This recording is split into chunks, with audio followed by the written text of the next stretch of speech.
நாளைக்கு ஃப்ரெண்ட்ஸ், இன்றைக்கி நம்ம வீட்டில் ஈவினிங் ஸ்நாக்ஸ் என்ன செய்ய போகிறோம்டா, ஸ்வீட் கார்ன் வடை செய்ய போகிறோம். அதுக்கு வந்து ஸ்வீட் கார்னை நல்லா உளுத்து விட்டு வச்சுருக்கேன். இப்போ இது கூட வந்து ஒரு கப் கடலை மாவு எடுத்து போட்டுக்கிறேன்.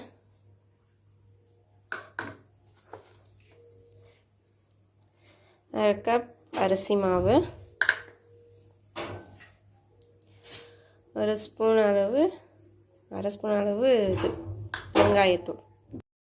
இப்போ இதை நம்ம வெங்காயம் கட் பண்ணி வச்சுருக்கோம், அப்புறம் கேரட் கட் பண்ணி வச்சுருக்கோம், அதையும் எடுத்துகிட்டு போட்டுக்கிறோம்.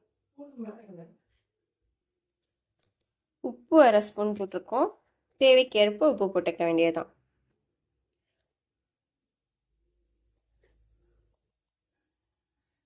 காரத்துக்கு லைட்டாக மிளகாத்தூள் போட்டுக்கிட்டேன். ஒரு கால் டீஸ்பூன் போட்டிருக்கேன். உங்களுக்கு வேணும்னா காரம் அதிகமாக போட்டுக்கலாம்.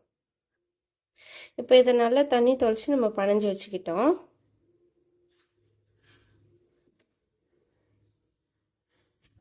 அடுப்பை ஆன் பண்ணி நம்ம இப்போது பேன் அடுப்பில் வச்சாச்சு. அதில் ஆயில் ஊற்றிட்டோம். இப்போ சூடாகட்டும். அடுப்பு இப்போ சூடாயிடுச்சு. நம்ம இதில் இந்த தட்டி வச்சு இந்த மாதிரி வடைய போடலாம். நம்ம அதை இப்போ அடுப்பில் போட்டுக்கிட்டாச்சு, எண்ணெயில் போட்டாச்சு. இப்போ வந்து இதை நல்லா ஃப்ரை ஆகணும்னு நம்ம எடுத்துக்கலாம். எண்ணெயில் போட்டு நம்ம எல்லாத்தையும் சுட்டி எடுத்து வச்சுக்கிட்டாச்சு. வீட்டோட ஈவினிங் ஸ்நாக்ஸ் நல்லா முறுமுறுன்னு சூப்பான கிறிஸ்பியாக நம்மள்ட்ட ஸ்வீட் கார்ன் வடை ரெடி ஆயிடுச்சு. இது கூட மில்க் ஷேக்கும் வச்சுருக்கேன். உங்களுக்கு இந்த ரெசிபி ரொம்ப பிடிச்சிருந்தா நம்ம சேனலை சப்ஸ்கிரைப் பண்ணுங்கள், லைக் பண்ணுங்கள், ஷேர் பண்ணுங்கள், மறக்காமல் பெல் ஐக்கானை கிளிக் பண்ணுங்கள். இந்த டிஷ்ஷை வீட்லேயும் செஞ்சு பாருங்கள். செம்ம டேஸ்டியாக சூப்பராக இருக்கும்.